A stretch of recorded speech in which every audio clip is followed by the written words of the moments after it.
Guy, what's new?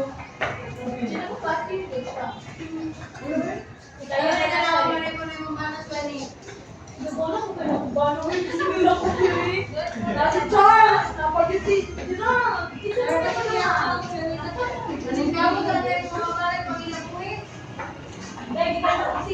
afternoon, everyone. Good afternoon, everyone. Hey, I hope you had a good day, and I hope you will have a good day ahead. So, on my topic, we are going to discuss several prominent theories that explain what is intelligence and how it is developed. So, first, let me ask you a question. Do you believe that intelligence can be measured or numerically expressed? Everyone? Is it a yes or a no? Okay, Anna. Raise your right hand if you believe that intelligence can be numerically expressed or measured. Raise your hand. Okay, we have 4 persons, 5, 6 persons, 7 persons who believe that intelligence can be measured. Okay, let's say 8%.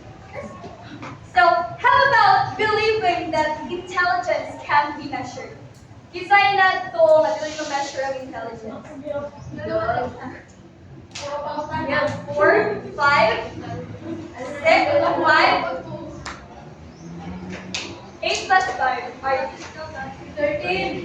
No, I only have 13 students here today. Why won't you raise your hand? Neutral mo? Okay. I respect your opinion. So today, this afternoon, before we proceed, let's read first the objectives. Who would want to read the objectives? Ms. Kirkos? Objective. At the end of this unit, you should be able to analyze concepts of individual differences in learning according to different theories of intelligence, distinguish the different styles of learning. Thank you so much, Ms. Kirkos.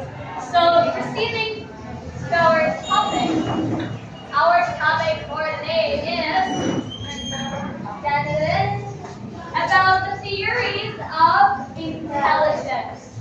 So, why do we need to know the theories of intelligence? It is for us to understand the nature of intelligence.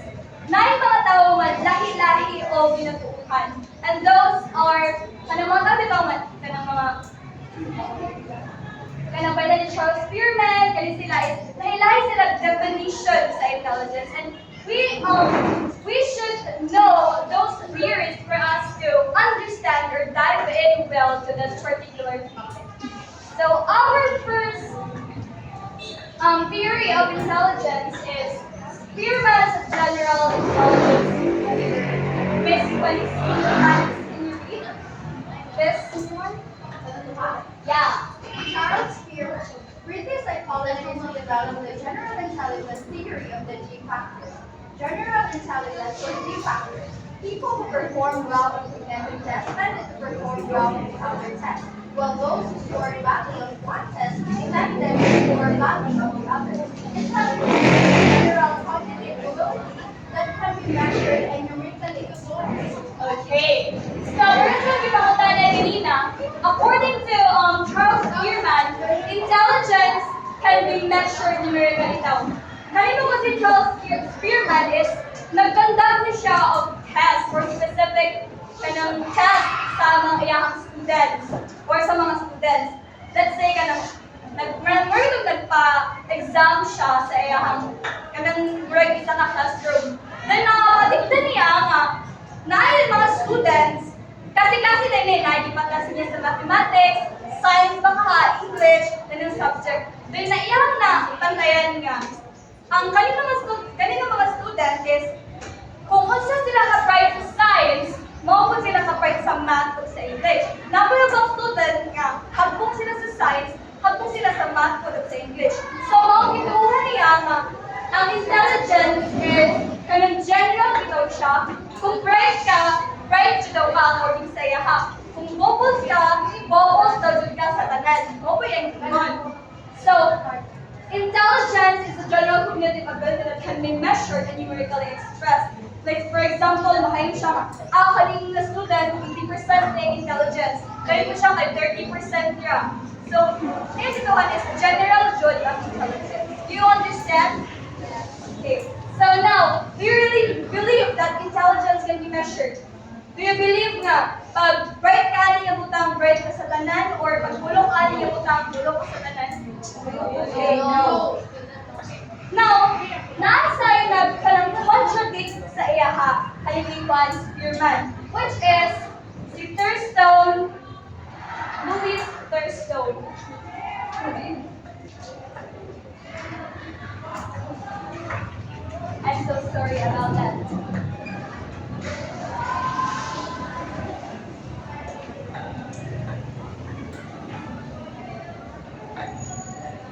Okay, si Louis Thurstone is nag-contradict siya sa general intelligence theory ni Spearman.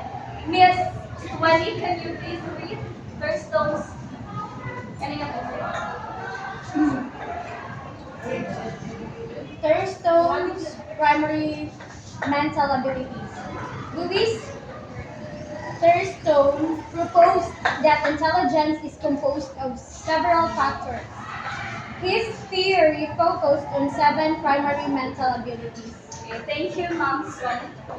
Okay, according to Thurstone, dili lang general ang atong intelligence. And nag-focus, lahi-lahi daw ang intelligence according sa iya. Hamo, mag-contradict siya niya kay because Spearman is general, iyaha kay composed of several factors ang atong intelligence.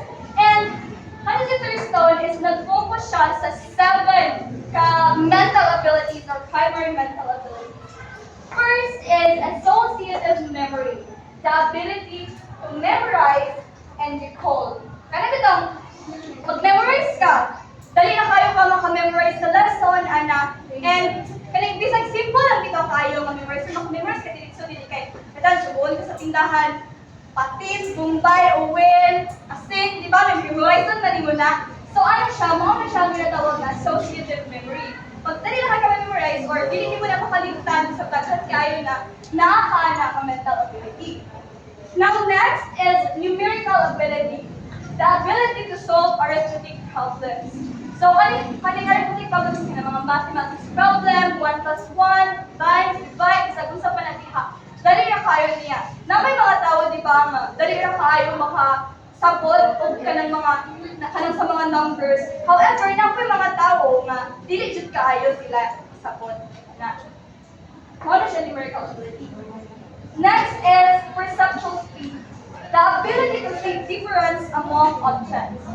Kana siya is kanang like for example, mag-scan ka of page and mag-pick up ka of key information ha. Or let's say for example, mag-drive ka sa imong car pakaha or motorcycle. Dali na kayo maka-identify sa mga objects or maka-differentiate nila. Kaniniya, kaninga motor ni siya, car na siya, kusog na siya mudagan, dito siya kusog mudagan, or kaya naabot ang signal light, kapag naman ang signal light, maka-differentiate bitaw ka color green, color red, and agis sa ka na pag-differentiate nimo is kanang dali na kayo ka maka-make of decision. It's either magpahinay pa kagdagan or magpakusog kagdagan sa imong pag-differentiate or pag-process nimo information.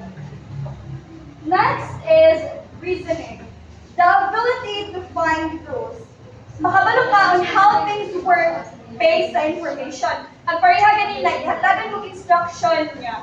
Inyuhang hulaan ang picture, then mautaw mag-imong sound, mag-raise mo, then mag-raise mo sa inyong answer, then mag-on na 30 seconds naman na siya maka-understand bitaw mo base sa instruction, maka-perform mo well because you understood the instruction.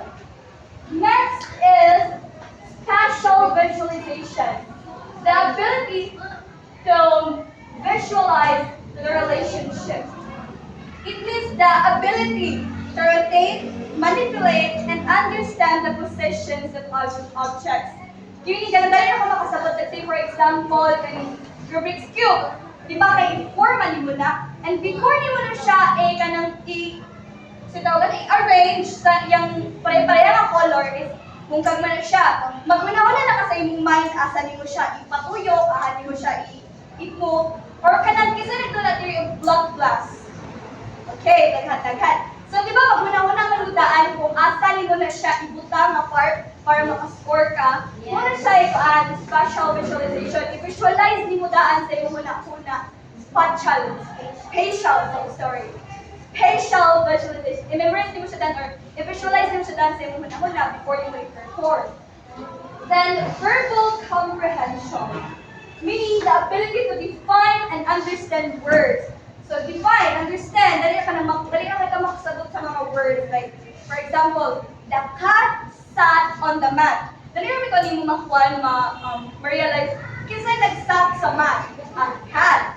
Kinsa, asa nag-sat si cat? Sa mat. Okay, unsay gibuhat ni cat sa mat? Nag-sat. So, ano siya? Verbal comprehension. And last but not least is the word fluency. The ability to produce words rapidly. Meaning, dali ra ka maka-learn ng words, dali ra sa mo mag-produce kung may istorya. And imo na ni siya ng istorya, di ba, maka-learn na ka.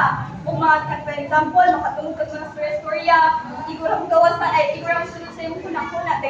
Kini pa istorya ko ka about atong istorya, or yung nadunggan, dali ra ka mo mag-produce ang words. Straight ang imong pag-produce, dili putol-putol. Let's say for example, kanang dito mga bula-laon nga tawo, straight kayo na sila mo pan, mga kanamabot-buton, kanang dali na kayo kanang dali na kayo maka-believe sa ilaha. O intelligence na tawagan nila. Katong bride nga, sagot to, katong gayuma nga bride, katong isagasin, katong siya may best example ani word fluency, di ba kay? Wala lang kayo siya, pero kanang martagan i-believe sa ilaha kay, straight mo kayo siya sa storya. Then, mura kapalipaliwala man po, mo na siya word fluency. Dali na kayo dali na kayo dyan, makakuan sa imong brain, o mastorya na. So, that would be the theories that my topic